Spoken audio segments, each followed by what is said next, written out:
Statesville.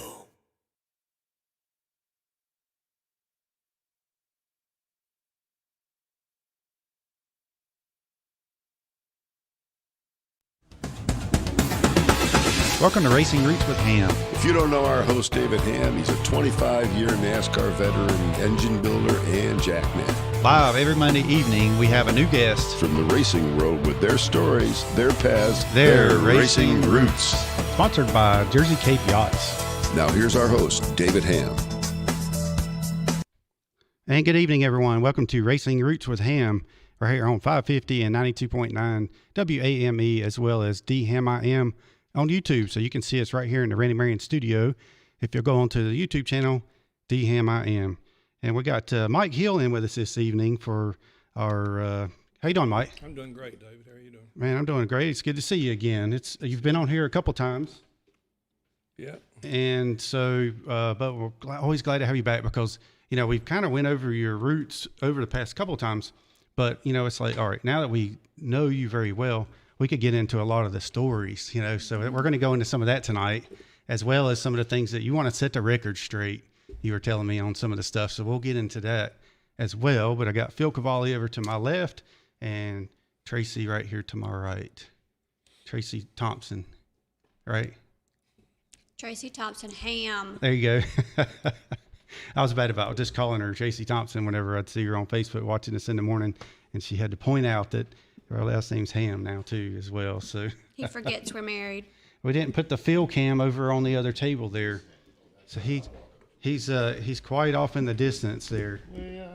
All right, Phil, how are you tonight? Doing fantastic. All right, good deal. Yeah, take your camera over there. All right. All right, so we also want to thank our new sponsor, Great RV Life. So they have a Facebook and Instagram. If you don't know Sheila Duncan and Scott McCormick here in Statesville, you need to go check them out on their Facebook page. They do RV rentals in Iredell County.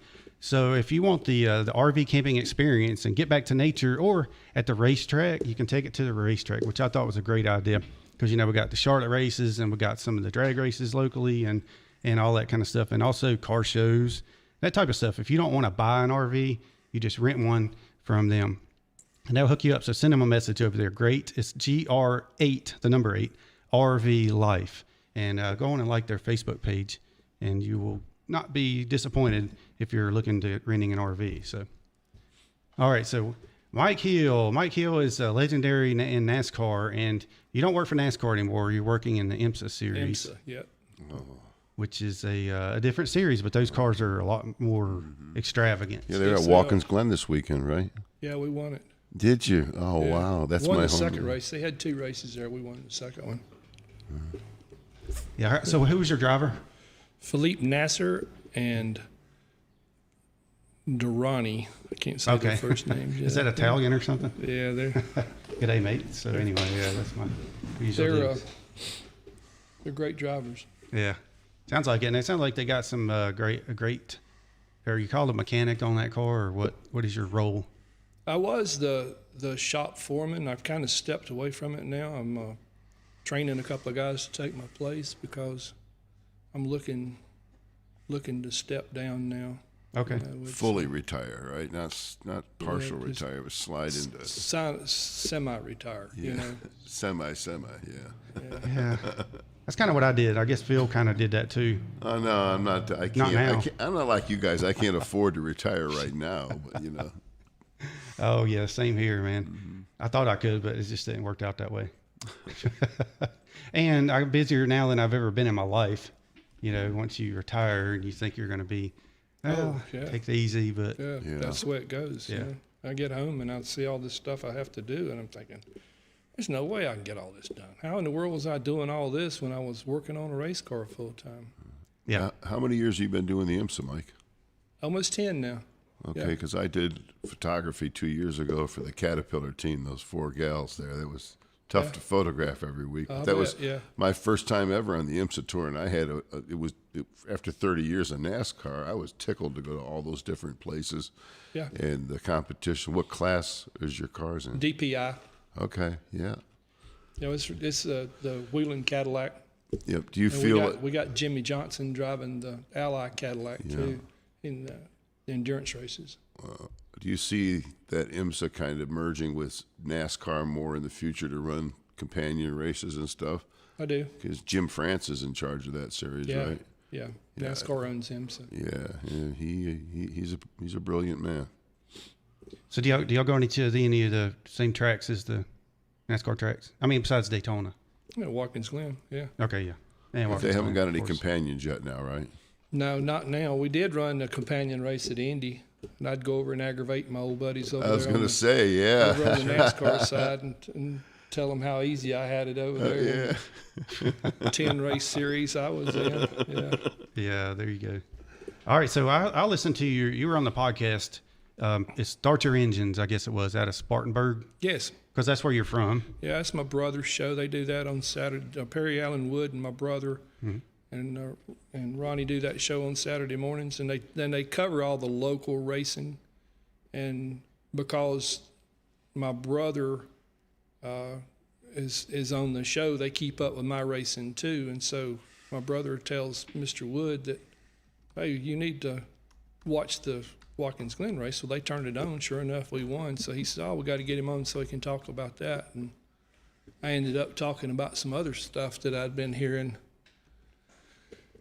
that my old pal Darrell Waltrip's been on other people's podcast, and he's telling just outright stories. It's really a lie.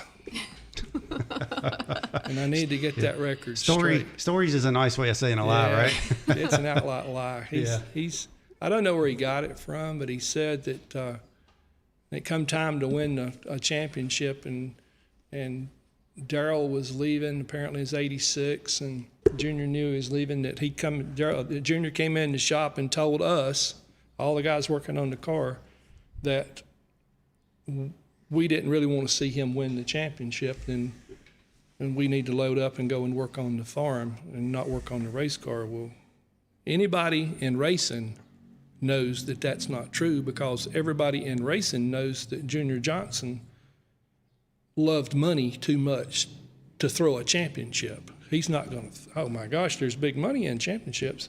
Plus, I wouldn't have stayed with him if doing stuff like that. You don't work your heart out all year and then come down to the last race and throw a race. Darrell's way out of line on that. I'll tell you one thing I've seen at times before is sometimes drivers, whenever they know they're leaving, or even if it's known or it's not known, they kind of like try to start making their crew look bad, so that if they're not going to do good from then on, which is really their problem, that makes them look like that's why I'm leaving. Well, you heard the famous saying that Darrell said he was getting off a jackass and getting on a racehorse when he left us, and you heard him say all that stuff. How many races did he win with y'all, though? I thought it was a ton. Oh, it was a lot. Yeah. He won 12 the first year and 12 the second year, won 3 championships, 81, 82, and 85. So how I can don't know. you It's get probably about 60 there, I reckon. I don't know. We won a lot. Yeah. I'm not sure how you can get much better than that unless he felt like he was starting to fall out of the seat. I don't know. It's I have my idea. I think it all boiled down to money. I think greed always is the deal, and probably if they had it to do over again, he would have stayed. There was a reason he was called Jaws. Yeah. Yakety yak, yakety yak. Yeah, I told that story. I'll tell it again. I was looking to get back into cup racing because my wife and I, we got married and had a baby, and it was time for me to get back. I'd been running a late model car, and it was tough over there running dirt. I'd been cup racing. My dad called me back to Spartanburg to build him a late model car, and we ran that NDRA series, and we was semi-successful. But then all the drug dealers and the coal miners come late model racing, dirt racing, and they would show up with more money in their darn tires than I'd have in my whole race team. And so I had to go back cup racing, and I put the word out in the garage that I needed a job. Well, the phone rang, and it was Junior calling. And I asked him, I heard Harry Gant was going to come drive for him. Mm-hmm. Who's going to be your driver? And he says, oh, Darrell Waltrip's going to be my driver. And I said, oh, you can forget me. He says, why? I said, you know why.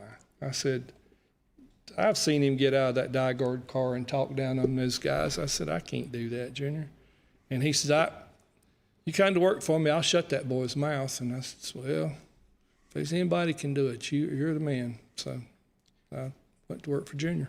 Well, speaking of, you mentioned here again, my good friend Brad Borders with Purple Heart Homes just sent me a text, and he said the Bandit. Tell him the Bandit says hi. Yeah, he put that on the YouTube thread. I was going to read it, but you beat me to it.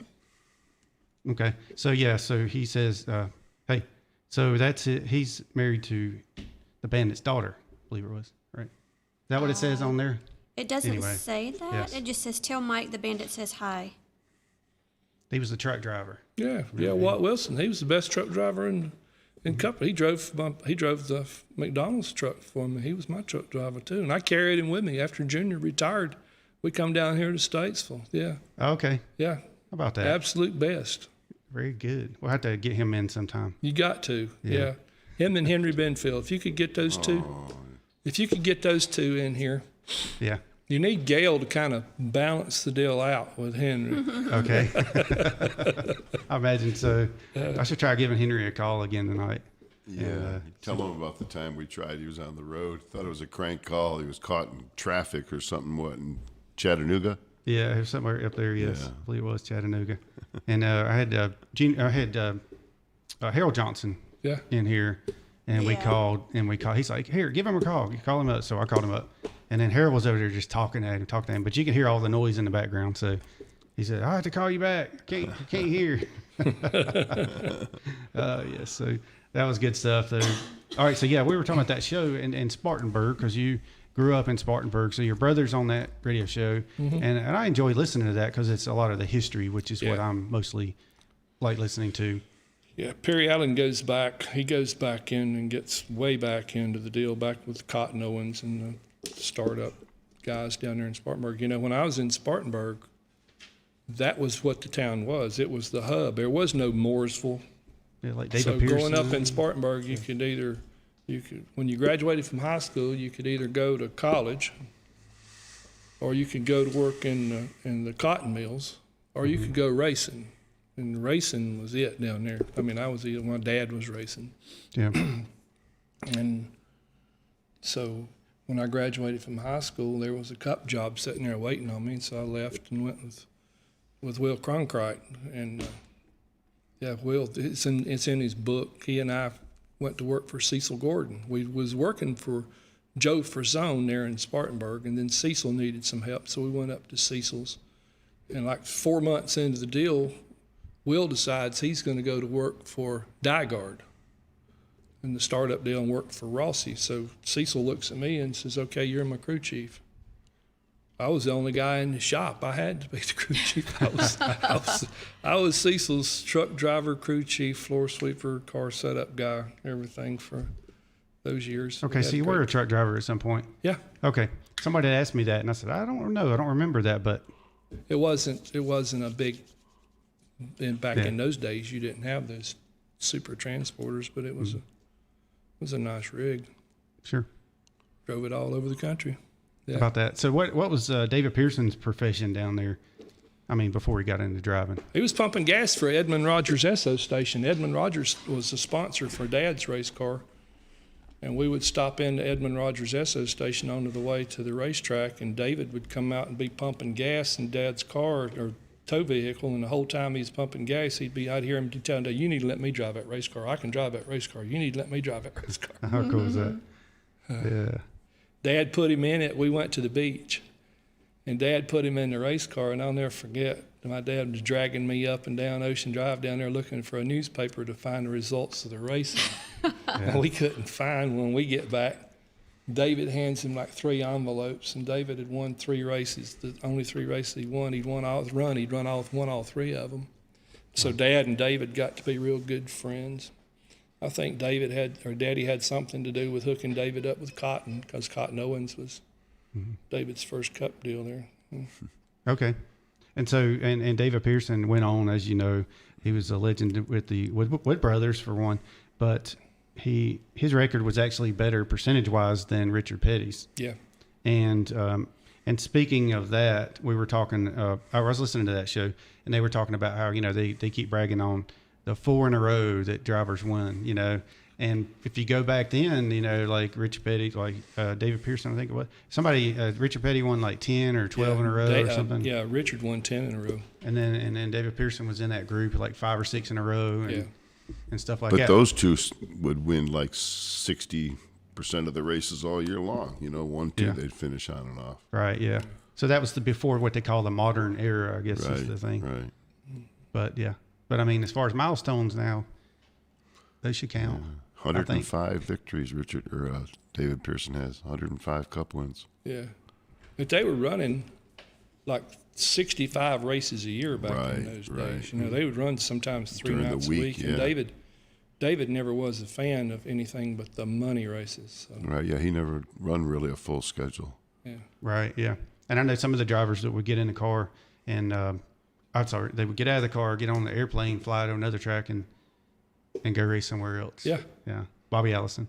Bobby did. I'm sure Cale probably did it too. Bobby, Cale, and David had their planes. They'd park them in the infield at Michigan when we'd go up there and race. They'd land on the backstretch. Pocono too, right? I flew out from Michigan one time with Bobby. He got me to help him on his late model car one night. Was going down to Fort Wayne to run a race against Trickle down there, and I got on that plane with him, and we backed that thing up in turn 2 at Michigan, kept backing up, getting up on the banking, We took off down the back stretch, and we was looking down through there, and there's a big Norton sign going into turn 3. And I'm looking at this sign, and I'm thinking, my gosh, we're gonna go right through that sign. And right there at the last minute, Bobby pulled up, and we went straight up in the air like this. Whew. Wow, that's craziness. Have you heard the story about? And I want to ask Henry Benfield about this too, about the bear in Kelly Arborough's plane. Oh, when it got loose or something, I heard something about it. I know I've told the story a couple times, but it's from what I read.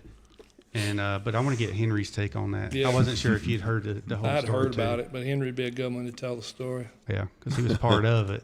Since he was the one that apparently got the bear tied up, gave it to Kel. He puts it in the plane, and before he lands, the bear's getting loose. All because Kel wanted a bear. He got it. He got it. Yes. So the infamous Dickie Dennis has a question. He says, as a child, who was your favorite driver? David Pearson. There you go. There you go, David Dickie. Pearson. Did you see what Scott Feldhausen just put up? Pearson and Petty finished 1-2 a total of 551 times over a period of 26 years. Wow. See, David just lived down the road from us. Yeah. So I'd go down. David had Ricky and Larry back in those days. He had Eddie later on, the third son.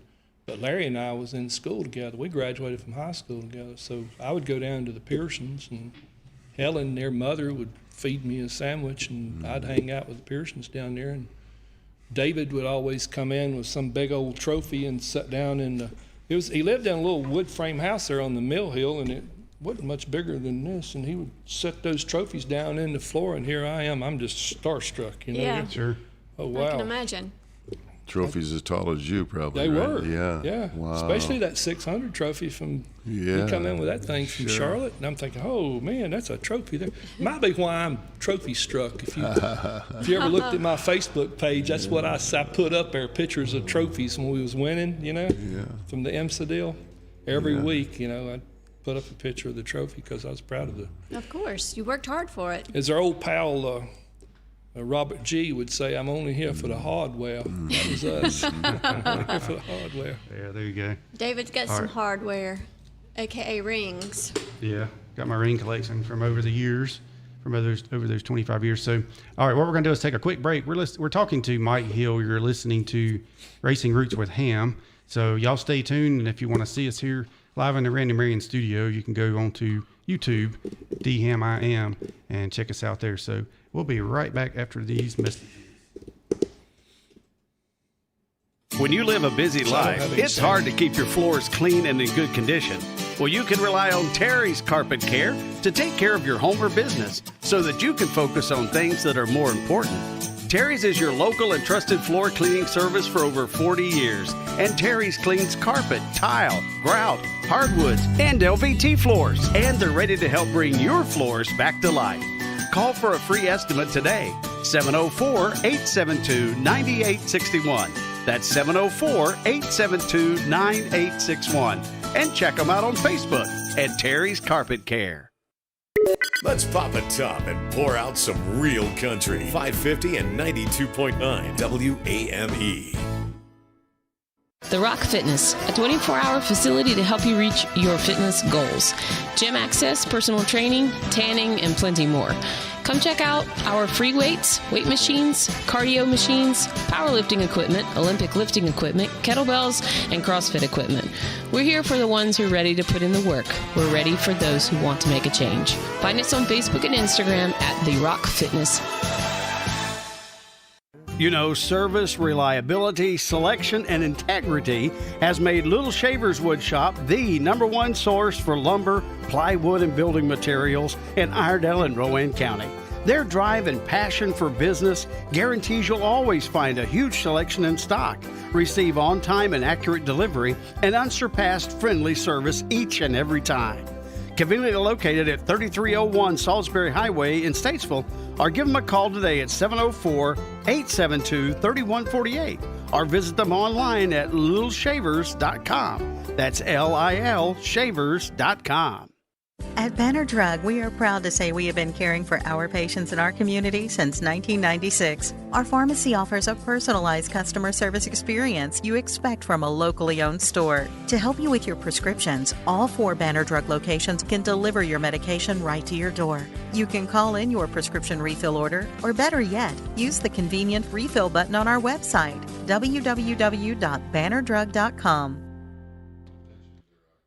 All right, we're back on Racing Roots with Hamm right here on 550 AM, 92.9 FM, and also on DHammiam on YouTube. We're in the Randy Marion studio here. We got Mike Hill with us this evening, who is, I guess you could say, well, NASCAR legend. I mean, you worked for Junior Johnson forever, and I put a video on to the Racing Roots Facebook page, and it showed you hanging on the back of the 11 car as he backed up into Neil Bonnet. That was crazy.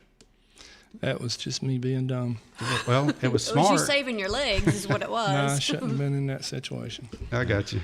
Well, you were probably working on something, and well, he put you in that too because he decides to back. He backed up probably further than he had to. He didn't tell me he was going to reverse. He didn't have his beep, beep, beep on. No. Yeah, so if you didn't see it, Mike Hill's hanging up on the back rear spoiler, the deck lid, and Daryl's backing up, and right. If you hadn't put your legs up, you would have been crushed. I knew there was a car back there somewhere. Right. Yeah, sure. I'm trying to time it, you know. Yeah. We knocked Neil off the jack. Well, and that reminds me too of we were talking about Don Miller and how I guess it was 1974 at Daytona. Correct me if I'm wrong. No, Grand Ecot's come down through there and hit the back of the Matador and I could see that there was a problem up there, so I left. I was Cecil's crew chief, so I walked up there, and I get there, and there's poor Don laying there, and he's bleeding, and look up, and here comes Buddy Parrott, just did a full stride, jerking his belt off, and got down and put a tourniquet on Don, saved his life right there in front of me. Mm-hmm. And I asked Buddy later on, I said, where did that come from? He said, I used to work in a glass shop. We knew how to put tourniquets on people. Okay. How about that? Yeah. Well, Buddy lives over here, not too far from here, actually, and Brad Parrott tunes in every once in a while. So, yeah, you need to get Buddy on here. I'm not a legend. Buddy's a legend. I'll try that.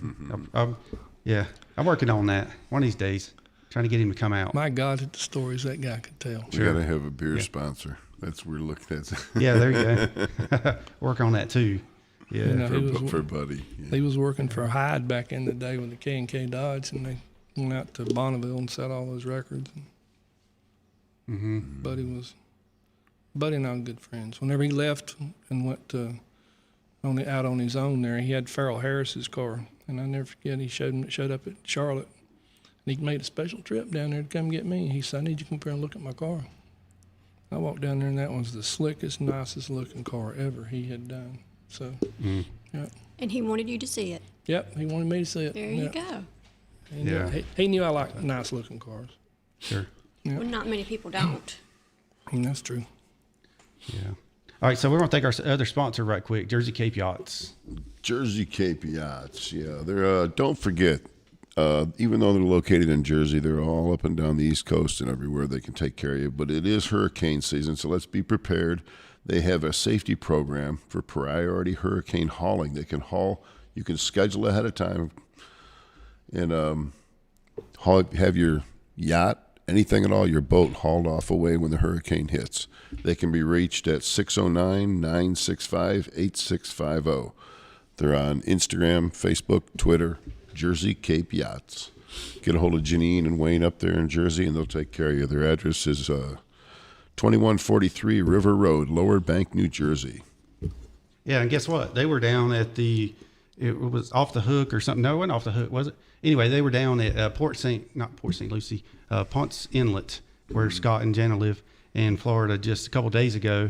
And then they come through town and were hanging out with Bob and his daughter over here. I believe it was his daughter. Up here? Yeah, up here. Oh. And we had no idea. So I saw that on Instagram, and I told them, hey, you're down there with Scott and Jenna.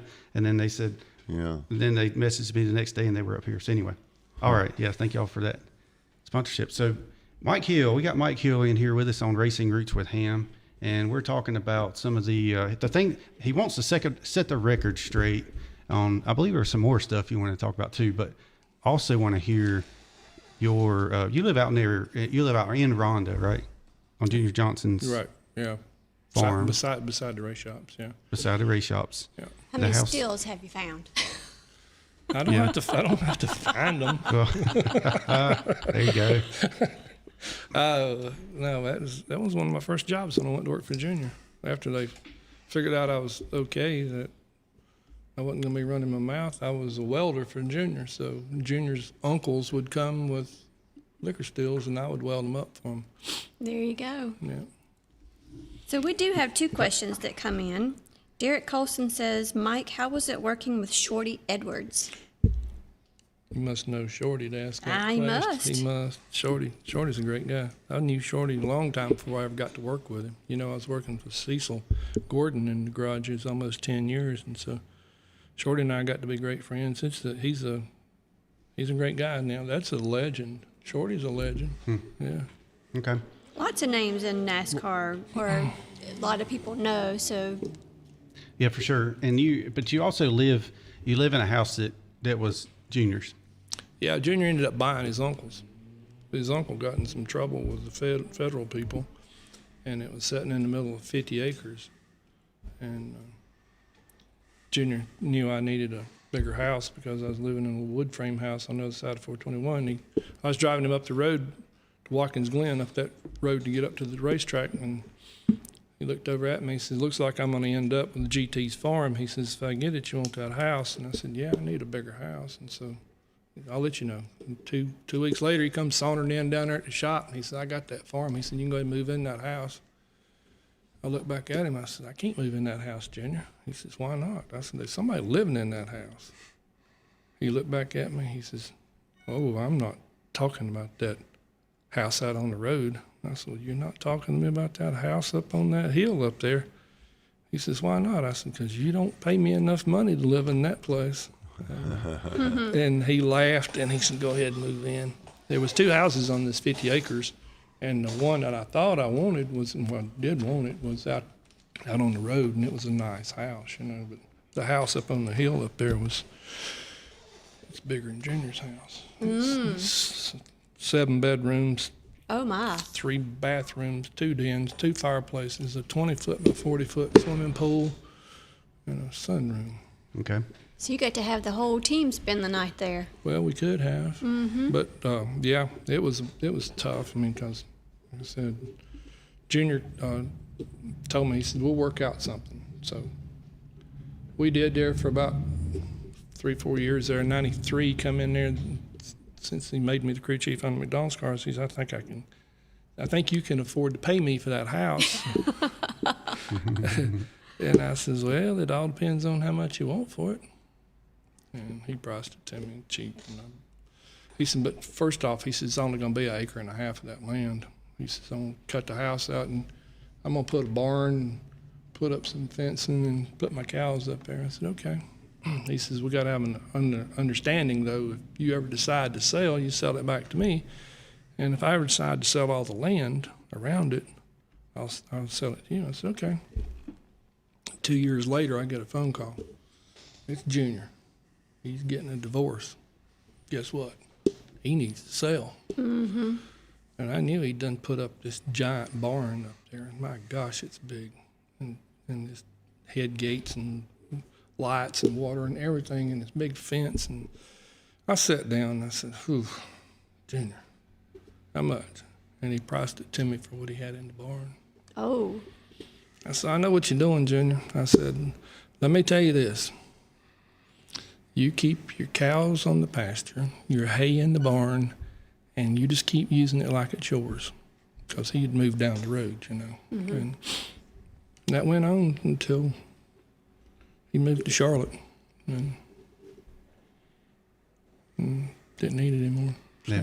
That was his second marriage? Yeah. When he moved to Charlotte? Yeah.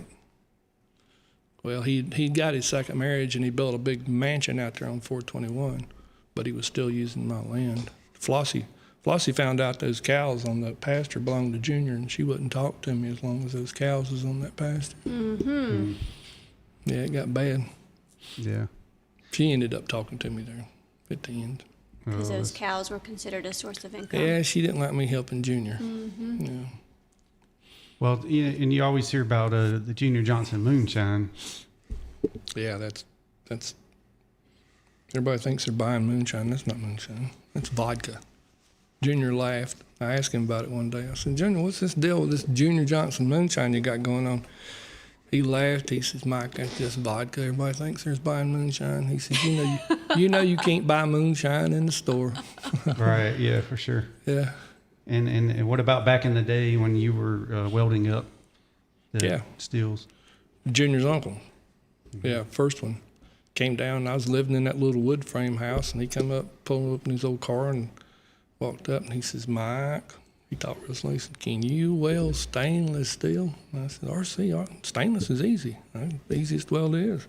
He says, well, I talked to Junior, and Junior said, if it's all right with you, I can get you to weld. And I said, yeah, what you got? And he pulled out this ring, which is a piece of angle he had to roll. And I'm thinking, yeah, I can weld that up in 10 minutes. I said, just bring it by the shop tomorrow at 5 o'clock, and we'll get that done for you. 5 o'clock, I'm waiting. I look up, and here comes a 1-ton truck with a 300-gallon liquor still on the back of it that I ended up welding for 3 nights. From 5 o'clock to 11 o'clock on, and then I got done with it. He popped that bib on his overalls and pulled out that roll. I said, no. You forget that money. I said, I know you got some charred oak barrels up there that's got something in it. I want some of it. Take it in trade. I'm still using that stuff. You know, well, a year ago I got COVID and it cured it for me. That's right. That's a good thing. Well, you know, they said if you've got surfaces and you rub it with anything over 70% of alcohol, and it'll kill it. And I'm thinking, well, my gosh, I've got COVID. I've got some that's over 100% alcohol. There you go. So I gave it to my wife. She was sick too, and I gave it to her. And I said, here, she don't ever do moonshine or nothing like that. And I said, here, put this in your mouth and gargle it and let a little bit seep down your throat. And she did. And spit the rest of it out. And then she looked back at me and she said, that stuff tastes pretty good. She felt better already. Yeah. Cured us. You tell her the longer you gargle with it, the better you'll feel. And then it got that again, my race team, everybody says, well, how'd you cure it? I said, I got some stuff, it's in a mason jar. And I went back to work, and I'm standing there with Gary Nelson, and we get a phone call from Philippe Nasser, and he's on his way to Daytona for the race. And Nasser says, I can't smell and I can't taste, Gary. Gary says, go right straight to Halifax. Don't stop. Don't even slow down. Go right straight. Got him tested. Sure enough, he tested positive. So guess what I had to send Mr. Nasser? You had to send him a shot. Had to send him a little bit, and guess what? 2 weeks later, he's back driving a race car. There you go. Yeah. You've got the magic. But I need to put some kind of deal in here for the medical people. You know, I'm not Yeah. I'm not a doctor. No animals were harmed. I'm not advocating that this is a cure. I'm just saying that common sense told me that if 70% killed it on the surface, 100's going to kill it in me. So. That's right. I'll have to ask Fred Lowry about that. Right? Yeah, Fred. He might know. He probably does. Him and that fireside or whatever he's. Yeah, that fireside. Yeah. Yeah, the deal was the Daryl. You know, I went back to that deal. And that's. I don't know where he comes from with that. We would ever throw a championship. We would never do that. You know, nobody. I mean, no. Mm-hmm. Yeah.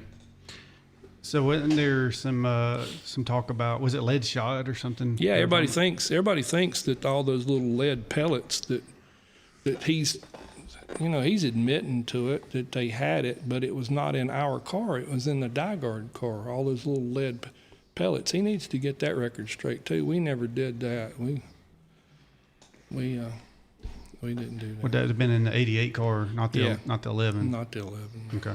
What any comments on the very first Winston when the engine blew? Yeah, that engine's down there in Mooresville. There's 7 cylinders left of it. I turned the 7 cylinders over so NASCAR could check the bore and stroke on it. People think that, oh my gosh, Daryl clutched it to keep him from checking it. Well, if he was going to clutch it, he wouldn't have had his arm out the window waving at people. You know, he's the first thing he said. He said, no, Junior. You just wrapped so tight, was it, for the short race? Or I must have had 46 degrees timing in it. Junior, every time he'd come in, I'd stop. Junior would take that darn hammer, that distributor, and we'd keep knocking it up there, you know. But, yeah, I told the boys, I said, boys, y'all get back. That thing ain't going to make it off of pit road. Gosh. Yeah, so it must have been turning some serious RPMs, too. But it did. I mean, the cylinder's gone. Basically, it blowed the cylinder out. Mr. Beam's got it down there in the museum. Okay. On 150, if anybody wants to go down there and look at it, because everybody thinks I reckon they think I put C4 in it and made it disappear or something. I don't know what the people think, though, but you can't do that. You can't. No. You blew it up. Not for the last lap. There's still going to be something there that NASCAR can measure. Right. Yeah. Lots of conspiracy theories, right? Yeah. Yep. Don't matter. Trophy and money's gone. Well, and speaking of conspiracy theories, how about that when the McDonald's car won in 94? My gosh. Daytona? Yeah. Spencer? Oh, my gosh. Yeah. Well, So that was. Here's the deal. If I was cheating, what was the 28 car doing? Right. He was, God beat us, and the only way we beat him, and I'm gonna give Spencer credit for it, although he probably didn't know he did it, is he got our quarter panel right up on the left rear tire on that 28 and must have knocked about 200 RPM out of him coming to the line, because if you see it, you know. Yeah. He was ahead of us, and Spencer got up there and just touched him, and it went like that. Contact. Yeah, and come on. But yeah, we had some stuff, but it was not. It was not. We had a lot of stuff, you know. Sure. You don't win races by not doing a lot of stuff. But we was using NACA to pull the back of the car down. And if you look at the picture of the 2 cars coming to the checkered flag, you can see the 27 car is lower than the 28 car coming to the flag. And that's the way you go fast at Daytona and Talladega. You get that blade out there because it was just dragging you down coming to the flag. So So how about that? So that, I mean, when you pull the back end down, of course, that's less drag. Right. And because then they started, probably right after that, they started raising the spoiler angles and putting the weight on them and checking. Checking them for that. They wanted to make sure that you didn't go fast by pulling that blade down anymore. Yeah. So you probably got a lot of rules written about you in that rule book. Bill Elliott come in. I was working for Dodge up there at Evernham's place, and Bill Elliott come in. I was back there with all the engineers, and he walked in. He saw me for the first time sitting there, and he looked at all those guys, the engineers sitting there, and he looked back at me. He said, "Boys," he said, "this guy right here has got 5 chapters in the NASCAR rule book written just for him." How about that? Well, if it wasn't in there, it wasn't being broken, right? Well, you know, Bill was driving for us in '92 when we come up with that the cambered rear end deal, and it was a 2-piece deal, drive plate with a conical ball that NASCAR found out about, and they outlawed it before we ever got to Daytona. Well, they outlawed it at Daytona. And so Junior come up to me and says, well, you might as well just go ahead and pull that rear end housing out. You can't run it anymore. And I says, why don't you just let me take and ball that axle and see if we can make the drive plate work with that axle. And we was running Amoco synthetic grease back in those days, and I'd grease it up and stick it in there, and it was working. Junior asked me, says, how are you going to keep grease on it during the race? I said, I'm going to put a Zerk fitting in that hubcap there, and I'm going to let Pete run around there and grease it. When I get done changing the tire, Pete can come around and grease it that side up, and then I'm going to change the left side, and they can keep on trucking. We won 4 races in a row with the cambered rear end housing. Everybody else was breaking them because they couldn't figure out how we was welding the snouts to the housing itself. We wasn't bending the housing; we were just welding the snout in there. And so Gary come up to me, I don't know, after the 3rd win or 4th win or 3rd win there. He said, can't have that guy running around that car with that grease gun anymore. I said, why not, Gary? He says, oh, that's dangerous. I said, my butt's hung out over there changing that tire, but I can't have a guy that steps in for 2 seconds and greases. Nope, can't have it anymore. So Junior says, well, what you gonna do now? I said, I already got it figured out. I said, I'm gonna take that aluminum and I'm gonna turn that into a grease gun itself. You know, we just just take a piece of billet aluminum, machine a hole, fill it full of grease, and I put a spring in it and pull the damn lock on the spring before the race started, and it greased itself, and we won again. And Gary says, okay. Wow.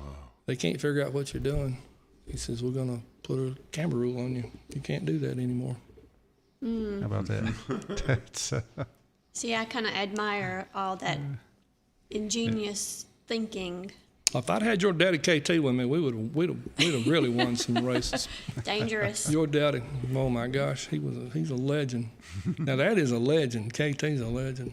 Y'all need to get him on this radio show. Yeah, Dad, you need to come on the TV on the radio show. Yes, we do. Yeah, we'll have to work on that. Maybe we can go pick him up and bring him out here. Make sure he's wearing that little gecko cap on, that little beanie that we used to wear back in the day. Yes. Yeah.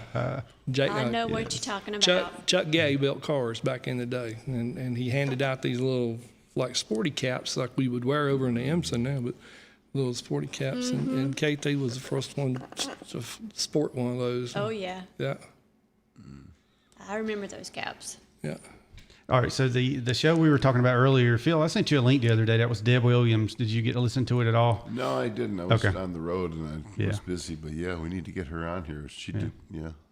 Yeah, she'd be a good one, I think, and because I listened to that show. Well, Mike sent me that he was on the show, and I listened to that whole thing for probably an hour and 10 minutes, and then he texted me back, but he had sent me the wrong episode, but it was okay because I was enjoying the history. Yeah. And I learned a lot, which I've always loved. Learning anything about NASCAR and racing, of course. Mm-hmm. And so, but Tracy, is there any questions coming in? Yes, there is actually a question. Scott Felthausen says, wasn't Mr. Hill crew chief after Tim Brewer got suspended when Junior's number 11 team got caught with a big engine sometime around the spring of '91? Yes. He says yes. That is the worst time of my life. Larry Lackey says, as usual, a great show. Oh, yeah. What's up, Larry? Larry was a great show, too, when he came on. Yeah. Yeah. He's an old engine guy. So Rachel has a question. She says, can Mike talk about the breakfast of juniors that he had for his race shop and farm employees? It was the breakfast got famous after he left the hollow. You know, he went down to the mansion. He had a little shop out there. And he had some guys to come in every morning, and they would fry up weenies and stuff like that, and everybody would go down and eat breakfast with Junior. I never did because my wife can cook, and I wasn't eating weenies. I was eating country ham. There you go. In my house, my wife can make better biscuits than anybody. Yeah. Wow, nice. And you were eating before you went to work, or? Oh yeah, I wasn't gonna go down there and eat that stuff. I was not eating. But yeah, that breakfast that you're talking about was down there, and it really got big, and you know. But the real breakfast was up at Flossie's house. At Flossie's house. Yes. Flossie Junior, could cook. Junior would he had hogs, and the coldest day of the year, he'd come through the shop recruiting help. We was going to go down there and we was going to cut them up, you know. So because I had been helping my family, my dad's mother and dad and uncles, to do that before, I was pretty experienced. So I was the first one he grabbed up. But if you did that, then you got to go up to the house and eat the rewards of it later on. So there you go. Yeah. So yeah, and that was the breakfast at Junior's house in the holler. The house out there at the big house out there, the mansion was. So you had the 11 shop and the 12 shop, Yep. right? Yep. 11 was behind the house. The 12 was across the creek. That was basically Warner Hogden. Warner Hogden, he loved Neil, and he wanted to see Neil do good. You know, he had been sponsoring Neil with different race teams, and then there's another deal. I was riding with Junior. We was riding up the hill to Riverside, and Junior come right out of the blue. He said, "Boys, I'm going to sell half my race team," and I about fell out of the car out there in the middle of California. What did he just say? And he said Warner Hogden, and I didn't know this guy, but it turned out to be the best thing that ever happened in the holler, because Mr. Hogden come in and redid the across the creek over there, moved a mountain to build Neil Bonnet a shop, and great guy, but he got caught up with some stuff with people working for him out there in California, and he had to leave racing. Yep. No more questions right now.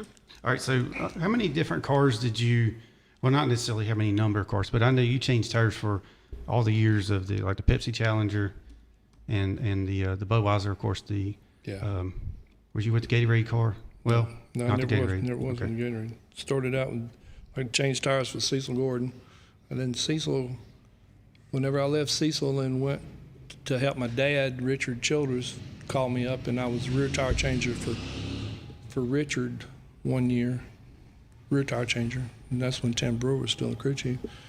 And then come to work for Junior, and I was the rear tire changer on the Mountain Dew car, then the Pepsi car, then the Budweiser car, and then all the way up until the McDonald's car, and I was still changing tires as a crew chief on the McDonald's car. And then somewhere around 95, 96, I got too old to go over the wall, so I quit. About the So time I David, was is that coming the in. same Mountain Dew car we saw? No, you can tell about that one though. That was the car that was morphed by Ray Abraham, the one that was. Oh yeah, that was Marty Robbins. car. Yeah, you know that was a shame really, because that car, right out of the museum, still had Marty Robbins' fingerprints on it. Why would you change it? Yeah. Man, they stripped that thing down, and then they painted it half Mountain Dew and half Marty Robbins, and I'm thinking, no. Yep. Anyway, that's Just to each his own, you know. I mean, some people want to do it, but I just. So Exactly. that's the video I have on my YouTube and it's on my YouTube channel DHammiam and my TikTok DHammiam, and it's the one I put together. It's got Marty Robbins, but what they did was, the original Marty Robbins was like that purple and yellow kind of color, and a whole car. But he had bought that Mountain Dew car from Hendrick. Darrell Walter, he bought it from the year before. He raced it in '82, but he bought it. He bought it from us. Marty bought it from us. Yeah. Yeah, he bought, we called that car Kermit. It was a speedway car. Yeah. Because the reason I know that is because it's painted white on the inside. It was a good car. Yeah. And they took it to Daytona, and Cotton was trying to use the setup on that banjo car that he'd been using on his Chryslers, and it wasn't working out. And so Cotton come over to Junior in the garage area and said, "Junior, Marty's not happy." Junior looked at me and says, "Mike, help Cotton out." So here's my hero, Junior Johnson, telling my other hero, Cotton Owens, Mike's going to help you. I'm saying, oh my gosh. So I go over there. Sure enough, we pulled it up on the setup plates, and Cotton had it towed in, and I towed it back out a little bit and done some other stuff with the front end. And I told Cotton, I said, I'm going to hop up here on the workbench and see what he says. We might want to tweak it some more. I'm sitting up on the workbench, and Marty goes out and makes a run. And he comes back in, and as he starts in the garage, Marty Robbins had the pearly white teeth, and I could see him smiling. through the At windshield. the candy store. Through the windshield. And Cotton bent down and he turned to me and he says he loves it. I said, okay. And that was good. Got to help Cotton, Marty, and that was a memory I'll keep forever. Marty was a great guy. Marty would sing for us. We'd get back to the motels, and I was one of the motor coaches and all that stuff, and he'd go out by the pool and pick a guitar and sing for us at the That's motels. cool. Yeah. That's a good memory. Yeah. Out in the West Texas town Yeah. of El Paso. Yeah. One of my favorite stories is whenever Donnie Allison was in here and he was talking about Marty, because I always have to ask about Marty Robbins, because he's just one of my favorite singers of all time. And I knew he raced NASCAR. So there's two things that I love that he was involved in. And he would say how they would go to the Holiday Inn over there on Little Rock Road, which is right near where I grew up in Charlotte. Mm-hmm. And he said they would be out there late at night because he had a radio show. And then he would say, somebody would say, hey, sing us a song. And he'd say, well, I can't sing a song, but if you'll stick around till the end of the show, I'll sing a song. And he said he would just keep on singing. And then the other story was how they would go out to the Ryman after the races, like racing in Nashville, and they would go and watch him there late at night. Yeah. And he'd get there late to work, right at the end of the show or something, and he'd get there in time to sing.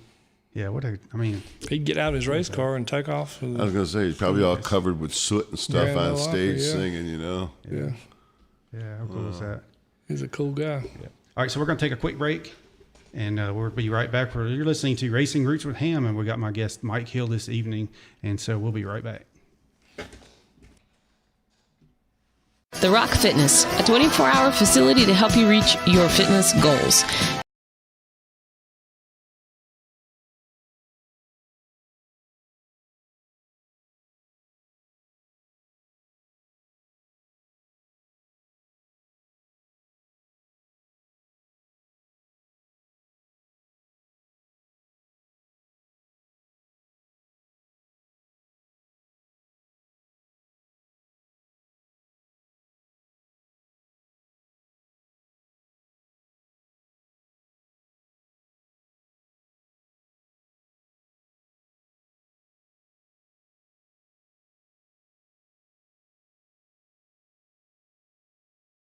Tools, 30 to 90% off. Health and beauty, 30 to 90% off. Folks, the list goes on and on. Folks, come and visit us. Ziggy's, 1011 West Front Street, Statesville. All right, we're back on Racing Roots with Hamm right here on 550 AM, 92.9 FM, as well as DHammiam on YouTube. So if y'all want to check it out, see us here live in the Randy Marine studio, you can go on to DHammiam on YouTube. And we got Mike Hill in with us, who is... he's not a self-proclaimed NASCAR legend, but I'm calling him a NASCAR legend because he's a big deal. He's kind of a big deal, yes. He was always with the team that I grew up, my favorite team. I sent you pictures the other day of the postcards I had on my front door as a kid. I guess I'd have been like 10, 11, 12. On your bedroom door. And in my bedroom door, yes. So I had a Neil Bonnet. Well, I had Neil Bonnet, but Darrell Waltrip was my favorite driver, the 11 car, and the Budweiser. But it was that team was my favorite because my dad's favorite driver was Junior Johnson. He may not have been legendary, but he was around during legendary time with legendary people, right? That's it. Yeah, absolutely. Lucky. Very lucky. Mm-hmm. And speaking of legendary people, we just lost one this past week. Yeah, sadly, the Iron Man, Jack Ingram, passed away. He had a car accident probably about 4 years ago, and that really hampered him quite a bit. He had a long, tough recovery from that, and he passed away peacefully last week. So, the Iron Man, talking about the 11 car. Yeah, Jack was riding with Ben Barnes. Ben's a legendary engine builder, and I don't know, Ben pulled out in front or something up there, and the car hit him. And both of them were hurt really, really bad. Jack was hurt worse. But Ben Barnes built engines for us at Cecil's, and so they run the river, the legendary river up there where the racetrack was at in Asheville, and everybody knows, new racing knows where the river's at. And whenever I'd go over to pick up our engines from Ben, Jack's car was in the garage next to it. So Jack had a guy named Roy Lee working for him, great guy. I'd go over and speak to Roy Lee. Boy, Jack didn't like me coming over there and talking to Roy Lee. Yeah, I found out why. Because Jack's arch rival, Bob Presley, was one of my favorite drivers. Yeah. So Bob would always stop by our shop in Mills River with his little car 54 on the trailer, little 64 Chevelle, and he'd have all them young'uns, and Bob just a great guy, you know. Yeah. Jack found out I was talking to Bob, so he didn't want me over there talking to Roy Lee, but that's fine. That's good. So was he any kin to Lanny Barnes? No, I don't think so. I don't think Lanny's kin to Ben. Yeah. So we do have 2 more questions that's come in. Rachel Rodman says, did Mike race at local South Carolina track Greenville Pickens? My dad did. His dad did. Yeah, my dad, he was running cars there in the late 50s, early 60s. Won the track championship down there. And so I was just telling Dave before the show started that Ralph Earnhardt and my dad was big friends. And my dad would throw a tire off beside our race car there at Pickens and save it for Ralph, because Ralph was always coming from Kannapolis and was going to be late. And Ralph was always bringing Dale with him, so me and Dale would go down before the race cars would start up. There's a little creek, a little stream that run through the middle of Greenville Pickens, and me and him would go down there and we'd play in that creek, you know, like two boys supposed to play. We'd dam it up and make us a pond or whatever. And then the first race car cranked up, we had to go back up there and get behind the cars. And they had a stack of tires. Dad would have a stack of tires. And so when they would come through, checking pit passes and getting women and children out of the pits, me and Dale would dive off down into those tires, and Dad would throw a creeper up on top of the tires. And so they would get through checking, and that knock would come on that creeper, and me and Dale would come blowing up out of there, and we'd have to stay behind the cars then, you know. I'm sure they knew we were there. How old were y'all back then? My gosh, Sneaking in. I was 7, 8. Yeah, and Dale. I guess y'all were y'all close to the same age, I guess? Yeah. Pretty much. Yeah. So all the stories that we've heard about him off the track, about how great of a guy he was, you agree, I assume? Of course. Of course. Dale was coming up going coon hunting with me and Junior. We had some good dogs. Dale kept coming up there trying to outrun Junior's dogs, and it was funny. Oh, my gosh. We would just blister him, you know, and it would embarrass him. He'd go back and he'd spend a bunch of money finding more dogs. He'd come back up there and we'd blister him again. I finally told him, I said, Dale, you're not going to outrun Junior's dogs. I said, that's the world champions, basically. He flies his dogs up and gets them bred to the world champions. And I said, he's got a guy paid that runs those dogs 7 nights a week when we're not here. And Philip. I said, you're not going to outrun them. It was funny. I was sick one time, laying in bed. I had the flu, and phone rang. My wife answered it. I heard her tell Dale, says he can't go. He's sick. She come walking in there and handed me the phone. He said, let's go. I said, I can't. He said, you're going when I come down there to get you. I said, Dale, why can't you go coon hunting with Junior without me? He said, you know that nobody's going to take me up on that mountain and now going to leave me up there, and you won't leave me, so I'm going to make sure. There you go. Yeah, he said, I know Junior will leave me up on the side of that mountain and laugh about it all the way back. Yeah. That's the kind of stuff you don't hear about. No, he's a great guy. He's wanting to know, how in the world are you working with Gary? Oh, yeah, Gary in 1982, he came on to Nascar with the Die Guard. He was the crew chief at the Die Guard car, and we was the champions, so we always got the first pit.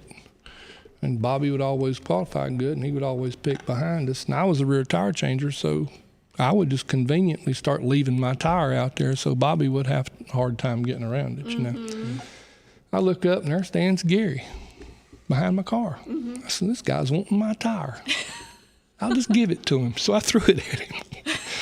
And that went on the whole, like 1982. I was giving Gary my tire after every pit stop. Made my stop a lot faster because I didn't have to lay it down. I would just throw it at Gary. He still laughs about it. But yeah, we worked together today and at Action. He's a wheel down there. He's the manager. So yeah, but we get along great. We tell stories. I'm sure those kids down there get tired of hearing me and Gary Nelson tell stories. I don't know. Sure. Y'all might have some really good stories. No, they don't. They don't have a clue the stuff you've seen and done. And that's the stuff they need to hear. Oh, absolutely. It needs to be like let's say at NASCAR Tech, they need to have a NASCAR history course. You have to pass that to graduate. Speaking like a Jack Ingram, I remember about 10 years ago, I was standing on pit wall at Charlotte during qualifying, and Ingram walked up and we were talking, and all of a sudden some little security guard rolls over and says, "Sir, you got to back away from the wall." I mean, I had a credential, but he's telling Ingram he's got to back away, and I'm like, yeah, no. Yeah, how about that? Yeah, that's something that kids today don't. I mean, back when I was young, growing up, You knew who every driver was, yeah. I would purposely go back to the motel and sit in on those poker games with Bud Moore, Jake Elder, Herb Nabb, all those guys, just to sit there and listen to the stories they were telling. I mean, it was what I was losing in the poker game was well worth listening to. Even like Bud Moore, who stormed the beaches of Normandy. Yeah. You know. Bud, legend. Yeah, those are legends.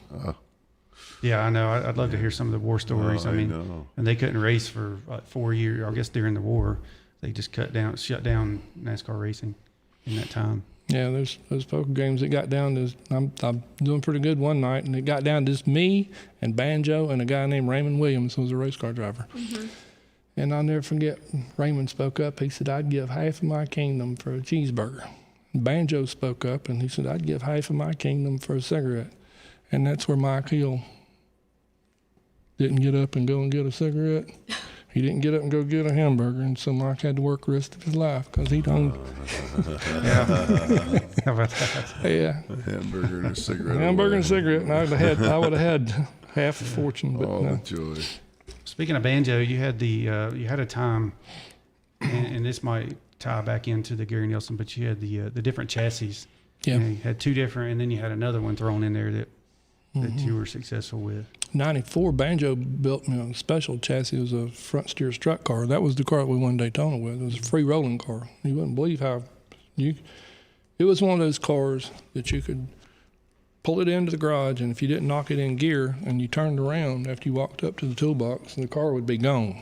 Mm-hmm. It would just take off on its own. It would roll out in the parking lot. One guy could roll it from as far as it is in Talladega was. I don't know, I haven't been down there in a while, but Talladega garage to where the start-finish line is to qualify with was a long way. One guy could push it out and push it down there. Banjo did good on it, but they outlawed it, I think, now, so can't run those. And that was one of the things, like a restrictor plate cars, especially in the super speedways, that you had to get those. I mean, they had issues with, like, even if your brakes were dragging a little bit, that would slow you down. Yeah, they would put the calipers in and spread them out until the driver don't hit the brakes. And put a piece of tape on the steering wheel and tell them don't touch the brake pedal. Yeah. But then you'd have to make sure that they touched the brake pedal after the qualifying lap, because they'd come down pit road and they'd go right on by you because they'd forget to pump the brakes up. Yeah, they wait till the last second to hit the brakes, but then they're not there. Just Yeah. So we do have one comment. Chad Gordon says, "Love me some Mike Hill stories. Tell him I said hello and congratulations on his Watkins Glen Friday." My buddy Chad, making the big bucks over there with Penske now. Oh, yeah. Yeah, he's a good one. So Scott Felthausen says, if you had to do a real job, what would your real job be if you hadn't been in NASCAR? Wow. I don't know. You can't answer that. He's all of his life. It's hard to say. You know, Clerk at a 7-Eleven. You know, it's funny. Whenever I graduated from high school, I told my dad, I said, this guy's wanting me to come and work for him on this cup car. I said, I'm going to go do that for a year because I want to go and see all these racetracks, you know. And I said, I'll come back to Spartanburg and get my education so I can be somebody. And I never made it back to Spartanburg. Well, but you became somebody else. Yeah, you're not done yet. Yeah, I don't think being a brain surgeon or a lawyer is in my future. I don't know what I would be doing. I don't know. You just don't know. it's just always been cars with me. I've been eat up with cars ever since I was a little boy. Yeah, I think Dad's the same way. I don't think he would have known anything different because, you know, his dad was you know, a mechanic, so to say. Hamm Moody. Yeah. Back in 63, I guess. Yeah. When they both started there, 62, 63. Right. And he raced some himself. He raced for a little while, and then he got in a wreck. Mm-hmm. And then that was it. He's talking about brake pads. Daryl was talking about Neil came in, and Neil was getting all the good stuff, or was going to, you know, if you only had one, that he was worried that because we had another car that we would not have that one, we'd give it. So we found out that Hurst Earhart was not going to be making those 13100 brake pads anymore, and typical Junior says buy them all. Right. So I bought every one there was in the country, put them in my toolbox. And Daryl would come in every week and pull out the bottom drawer of my box, and count those pads to make sure I wasn't giving Neil Bonded any pads. Oh, my gosh. How about that? Yeah. That was a prized possession. It was back in those days. I'm sure KT remembers them. Well, and speaking of Daryl, you mentioned that how whenever when you found out Daryl was going to be your driver, your next driver, how did you respond to that? Yeah, I told Junior I can't do that. And he said, why not? And I says, well, I've seen him talk down to those guys over on that DieGuard car, and I doubt very seriously I can stand that. Mm-hmm. And he says, well, I'm going to shut the boy's mouth. Okay, Junior, if there's anybody that can do it, you'll be the man. And it went good. Sure. You know, really, there wasn't anything for him to complain about because we won 12, we sound like 11 poles or 12 poles and won 12 races in 81, and then turned right around in 82 and won 12 races. So he turned into a little puppy dog after we won a couple of championships. Mm-hmm. Yeah. Derek Colson says, your quote-unquote real job would have been making steels. Yeah, well, maybe. Maybe, never know. Never know. All right, so you're going to ask what we always ask. Our weekly question in honor of the beer man, Scott Trevison, is to give us a Sterling Marlin story. And I know you probably got some winners that you could tell, but something a little PG with a little dash of R. You know, Sterling was working for Cuckoo when I was working for Cecil. Got to know him real well. As a matter of fact, we'd go to racetracks and we would pit 2 or 3 cars in one pit. Most of the time, we'd pit Cecil in the pit, Sterling in the same pit, Cuckoo in the same pit, and this guy named David Cisco from Tennessee, and so we'd pit 3 cars there. And I'd be the front tire changer, and Sterling, and whoever else made up the pit crew. But we stayed at Pocono, Pennsylvania, up there, at a little place called Bill Walker's Motor Lodge, and they had one of them honky-tonk lounges down there, and drivers, especially Cuckoo, would frequent the lounge, night before the race, 12:30, sometime after midnight. I get a knock on my door, open it up, and it's Sterling. He said, Mike, I need you to come down and get my daddy out of that bar down there. They won't let me in. I'm not old enough.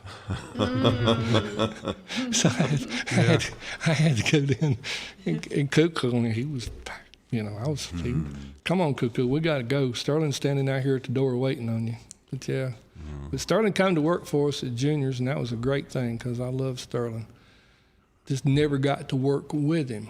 I was always, for some reason, Budweiser always wanted me to stay with the 11 car, and Junior wanted me to stay over with the 11 car. So Sterling come and drove the 22 car, but we was sitting up in the back of a pickup truck at Bristol, Tennessee. I'll never forget it. And after the practice, when we all back at the motel, and this is back behind the motel so nobody see us, and we had a little cooler, and we were sitting there talking. Sterling starts turning white as a sheet. I said, what's wrong? Look at that black cat coming under. Oh, no. And it was a black cat walking right straight at him. Yeah. I had Superstitious, something. huh? Yeah. I had something in my pocket that made the black cat go away, though. I didn't kill it. I just made it go away. You just scared I just made it go away. So Sterling, but yeah, he was superstitious. Sterling, he had What was that guy? Tracy Lawrence was a good friend of Sterling's. And I was telling my wife every time I hear Tracy Lawrence song on the radio, Tracy was flying with Sterling, and they flew into Pocono, and that little old port up there, the little airline, they call them CFOs or whatever they call that little deal. Anyway, it's just a little building. It's got the controller in it, and it had one restroom, and the hallway was narrow. We pull in there to get on the King Air, and Junior I know is going to leave me if I don't hurry, so I'm run down there and I use the bathroom, and I come back out, and when I come back out, I throw the door open. And there was somebody standing on the other side of the door. Uh-oh. Yeah, it was poor little Tracy Lawrence. I'd knocked him down there. Oh, no. I'd knocked him down in the hall. I had to pick him up. I had to pick him up and make sure I didn't hurt him. Bloody nose. Yeah. Oh, wow. Yeah, my the first day I started work at Sabco, it's either somewhere around the end of '94. I had a Tracy Lawrence racing shirt on. Yeah. And so Barry Dodson looked at my shirt and said, "We got to get you a uniform." So the next day I had my uniforms. There's nothing wrong with Tracy. No. Yeah, that was cool. Speaking of good stories, yep. Do you have any good juicy stories you can tell about my dad? Lord. Juicy, huh? You know, your dad's a good guy. I can't be telling any juicy stories on KT. Dad is a character. He likes to do the poker, or he used to like to do the poker. Yeah. What was that deal he had going on? Silver or something other one time. I don't know. Yeah, I remember that, but I never got in on it. But yeah, I was always the most respectful of KT because of what he had done and what he could do. He was the best fabricator in NASCAR. That's what I hear. Yeah, no doubt. He was. And so, yeah, I was back when he and I were in racing, it was like 11 car, and that's all I knew. So, He 100 plus hours a week. Yeah. And he built all the headers at one time there. I mean, not at one time, but he built all the headers for NASCAR, I guess. Yeah. Put them in together, his shop. welded them and all that kind of stuff. So if you're just now tuning in, you're listening to Racing Roots with Hamm. We've got my guest, Mike Hill, who was a longtime Junior Johnson employee back in the Budweiser car days, a Pepsi Challenger, and the days of Darrell Waltrip, whenever they were winning a lot of races every year. And we have our thing here at WAME. We have the MRN Classic races play every Saturday night at 6 o'clock. So this past week was it was the Winston Western 500 run at Riverside International Raceway on November 16th, 1986. And Tim Richmond ended up winning the race from the pole. But Darrell Waltrip was like the defending champion. And so he was the one that he had to beat. Well, Dale Earnhardt ended up winning the championship and finished second that day. But do you remember races like that? I mean, 1986. Yeah. Winston Western. I love Riverside. Yeah, Riverside. That's one track I've never been to. I've been by it, but I never went to it. You ever been to it, Phil? Nope, never went to Riverside either. I started in '88. Yeah. So actually, the first race I ever attended was in '86. It was at Watkins Glen. And I was a fan in the stands, and I was sitting there, and that's when Tim Richmond won that race. Oh, okay, yeah. First race at the Glen. We'd run Richmond Riverside in January. That was the first race of the year. Then we'd go from there to Daytona. I didn't know that. So you were part of the Pack It Up Thursday crew, and were there till Monday, right? No. That was back in the day. Well, I imagine Riverside wasn't bad weather in February. I don't remember getting rained out there one time. When really we didn't get rained out. We got rain delayed, so I ended up staying in California for a week and learning how to bowl. Oh, yeah. How about that? Great weather, yeah. Richmond, boy, man, he could qualify. I'll never forget. And we played a prank on Darrell. Richmond went out, and he cut one heck of a lap. I mean, my gosh, we was later on after Richmond to qualifying. Darrell's getting himself geared up, I'm going to go out there. So Darrell goes out there, and sure enough, man, I'm listening to him. He is driving the wheels off this thing, and we beat Richmond. I look over, and I see Tim Brewer throw his stopwatches out in the desert. Oh, So I knew we'd beat Richmond. And that's when Tim was working for Tim. But Darrell come in, and we'd already made it up. When he come in the garage, Nobody's going to be smiling. Nobody's going to be laughing. Nobody's going to be jumping up and down. Uh-oh. No, I let the window net down, and this is what happened. He started making excuses. Well, I didn't hit 6. I didn't do this, and I didn't go there, and I did this and all this. He said, "What did I run?" And I told him what I run, and then he wanted to whoop me. Yeah, we sat on the pole. So you had to keep a straight face. Yeah, it was doing tough, all that. but it was good. Yeah. That's cool. the kind of stories we like. Daryl was talking about. Daryl was it Daryl or Terry Labonte was talking on my brother's show about moving lead. Did you hear that one? Oh, was that about the Moving it from the right side to the left side? No, I didn't hear that one. And they had lead. You have to weigh so much on the right side. So back in those days, you just had a big old piece of lead that went down on the stud, and you put a bolt in it on the right side. And you get out there on the line, and you hand that piece of lead over to your driver when he would put it over on the left side, tighten it down. I heard Terry talking about that. But the funniest one I've got is we was getting ready. I'm going to admit to this, y'all. Yeah. So,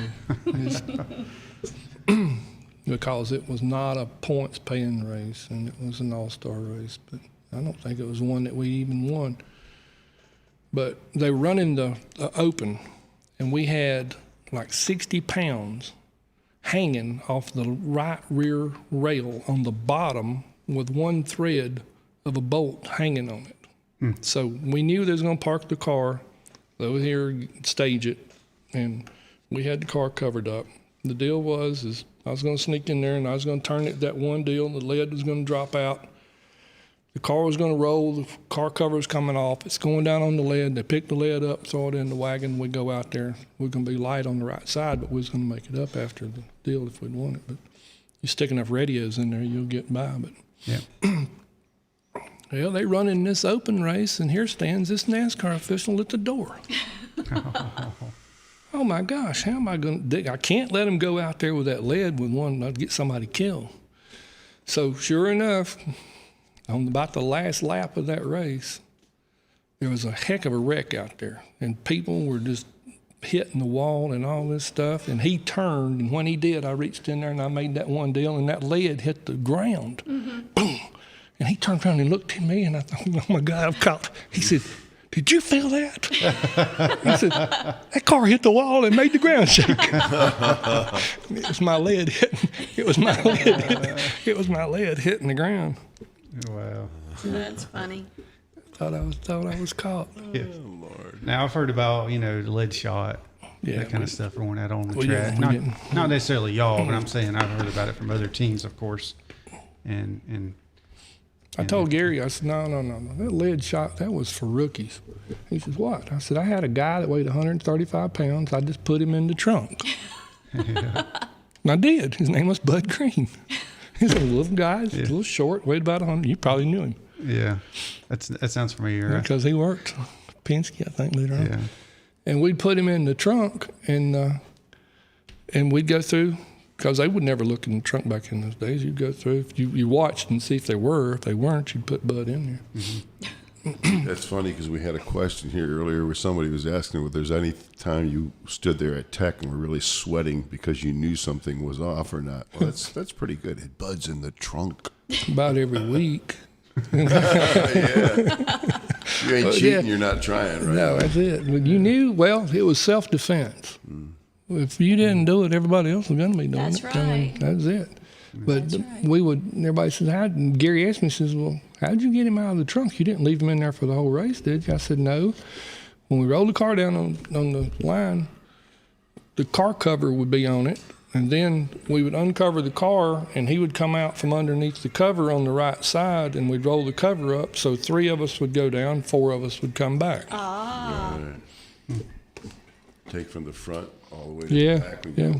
Yep. Abracadabra. That's right. Yeah. Did you ever have any concrete helmets, anything like that? No, not concrete. We had some tungsten. Tungsten, yeah. Well, that's even heavier. Tungsten's heavy stuff. Tungsten, lead. Yeah. The best thing we had, one of the tungsten is we had a screw. And I don't know that this was illegal.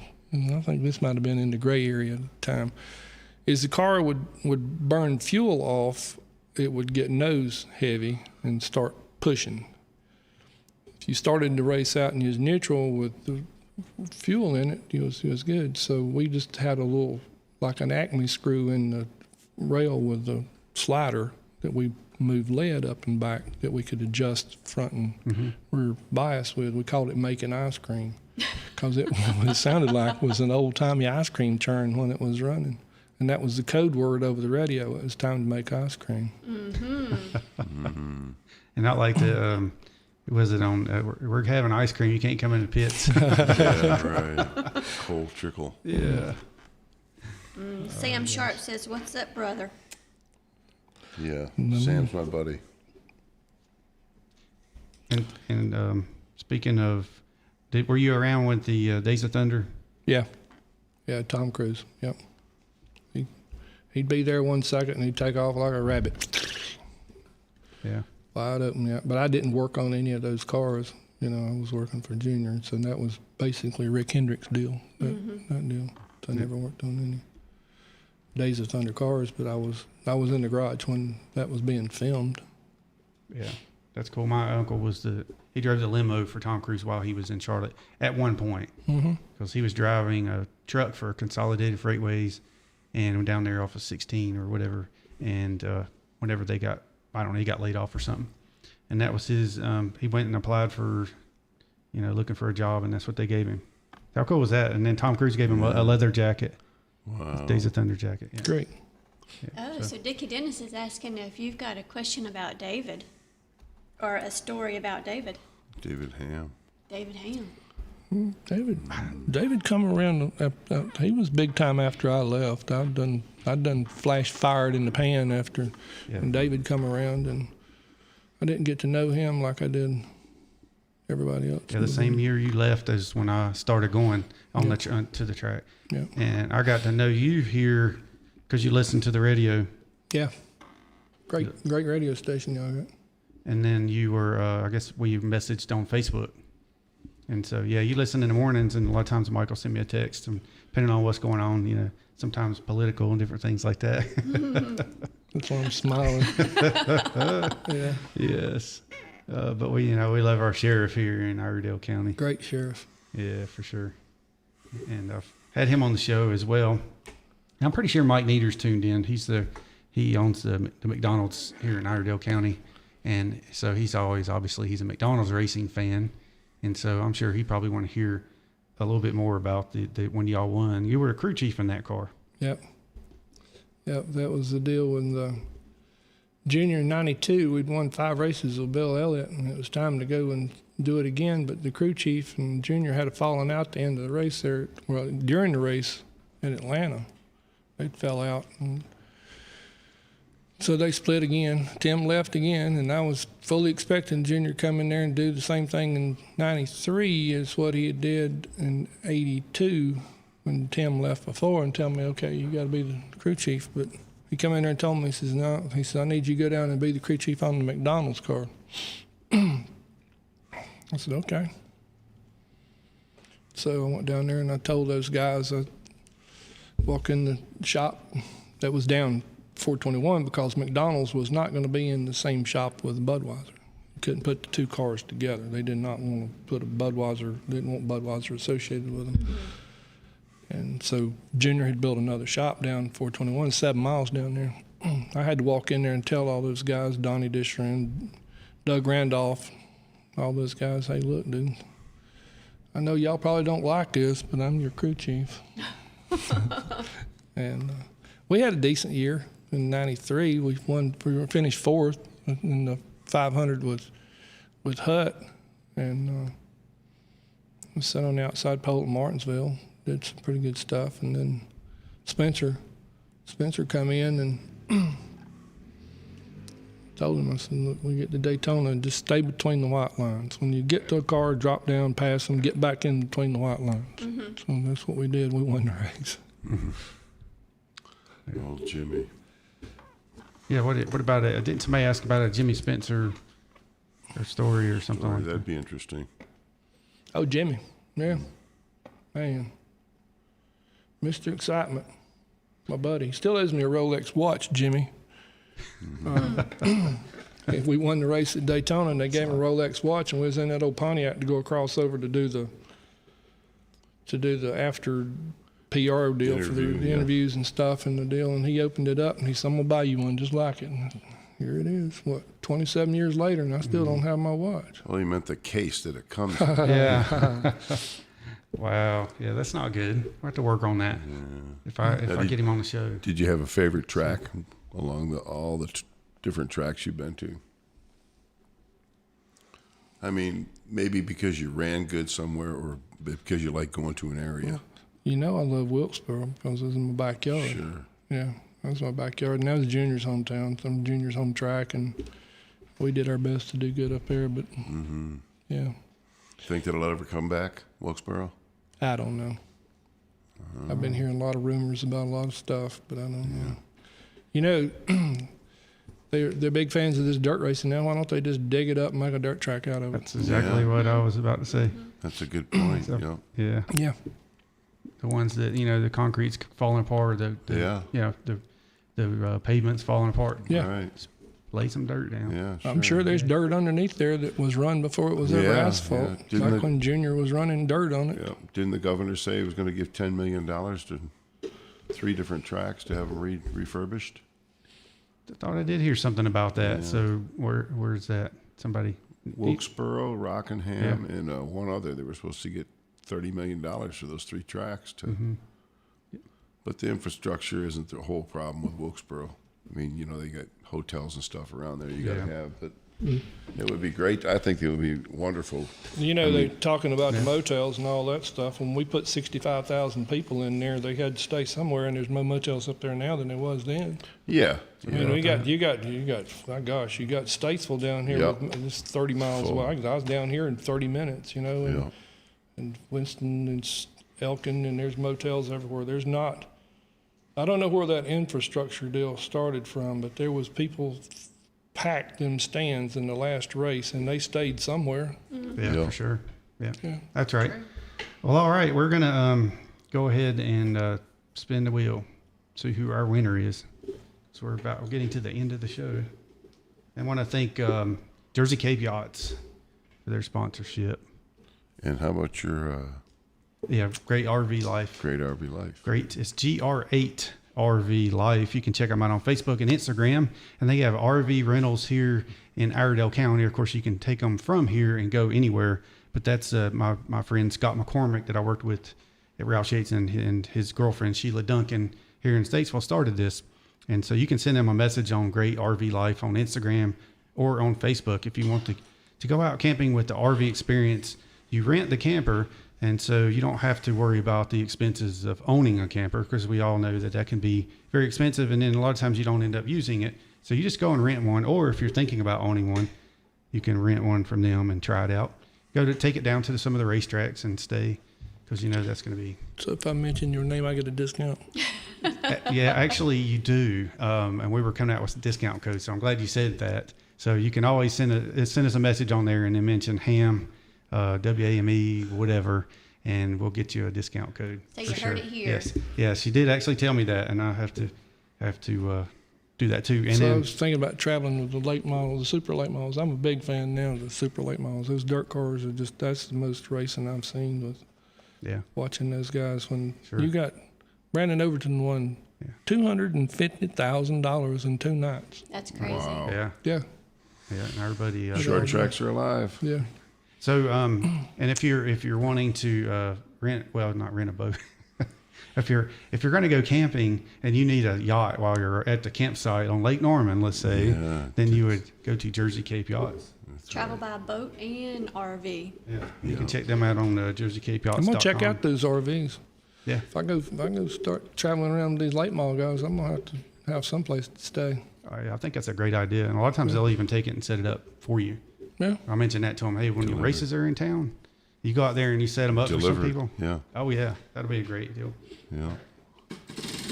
While you're spinning the wheel, Yeah. Sam Sharp says, a crew chief that shall remain unnamed told me at one time that he would never send anybody who was a skittish person with the car through tech, that person for sure would give the cheating away. Sure, yes. They got these. I used to kid about Shorty. They was talking about Shorty. And Shorty we'd be standing there, and I said, "Darn, Shorty, you need to turn that flashing light that you got on your head off." Well, the problem with Sam Sharp is that he is Chevrolet's technical photographer that shoots all those angles from outside. And he is also sometimes sent into the garage to shoot angles of cars and wheel wells and all kinds of tricky little stuff. He's wanted man by many crew chiefs in the NASCAR garage. Sure. Yes, I've paid many photographers to do that. Yeah. Now they're like, get away. He could zoom in on somebody and see how much sweat's coming down. Oh yeah, he makes the sweat happen. Yeah. So what color did we get? All right, we're on purple. Purple. Chad Gordon. Way to go, Chad. Gordon. All right, Chad Gordon is our winner. So, Chad, go on to either my Racing Roots with Hamm Facebook page and give me your address and your email address as well. Or you can also go on to the website, DHammiam.com. And I'm going to put a link to the T-shirts. You can actually just, if you wanted one of these shirts, it's Racing Roots with Hamm. I'm supposed to be getting some. Phil, Tracy. Tracy was mad at me last week because she didn't get one yet. And and I put this on the back. But Yeah. It's so wrong to get yourself one and not me one. Yes. Well, she was too specific. She was like, well, I want what you got on the back. I want that on the front too, and all this kind of stuff. I'm like, all right, fine. Anyway, all right, so there you go. There's our winner. Next week, we're going to have Jeff Lemons. Do you know Jeff Lemons?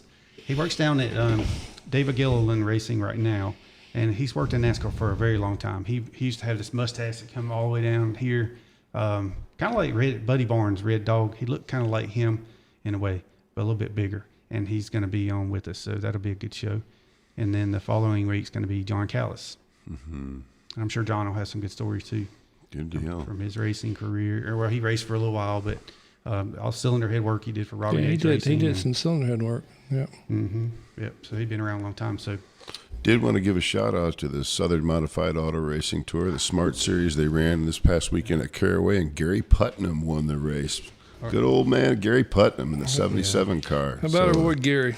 Yeah, Good that really guy. worked well. That was the Rusty Hart Memorial race out there. Next race for the Modifieds in the South is August 28th. Okay, I'll tell you what I'll do. Those pictures you sent me, since I didn't get them put in here, I'm going to put them on. I'll put them on Racing Roots with Hamm on the Facebook page, and we'll talk a little bit about them. And I'll put the stuff with it that you said to me in the message. Yeah, no problem. So yeah, congratulations to him. Good job on that, and our friend Marlin Yoder. Yes. Did he win again? I don't know that he won again, but he's been racing. His car looked really sharp, and so. Well, he's been winning so much. He's so tuned in that they've been really tweaking the rules and keeping a close eye on him. So, but well, and the 5 car in the Cup Series is winning. I know. So, and he had a couple taken away. I mean, he went last lap at Pocono, hitting the wall, coming to the checkers, and then last week the 48, losing his brakes, going into the turn, taking him out. Those are 2 more races. Right? Yeah. He's the ticket.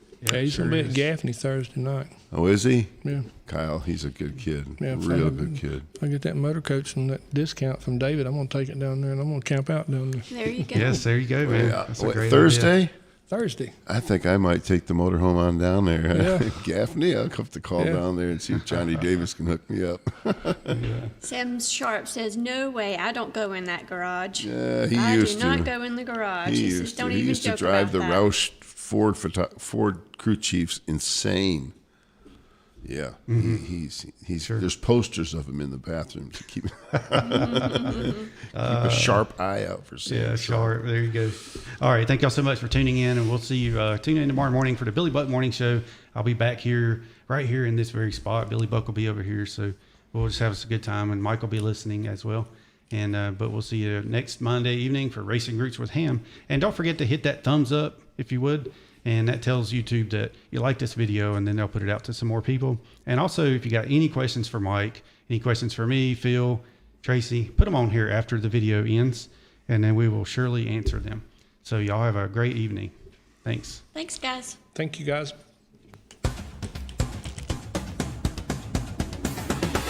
Welcome to Racing Roots with Hamm. If you don't know our host, David Hamm, he's a 25-year NASCAR veteran, engine builder, and jackman. Live every Monday evening, we have a new guest from the racing world with their stories, their paths, their racing roots. Sponsored by Jersey Cape Yachts. real country. 550 and 92.9 WAME and W225BD Statesville. Blue Heart.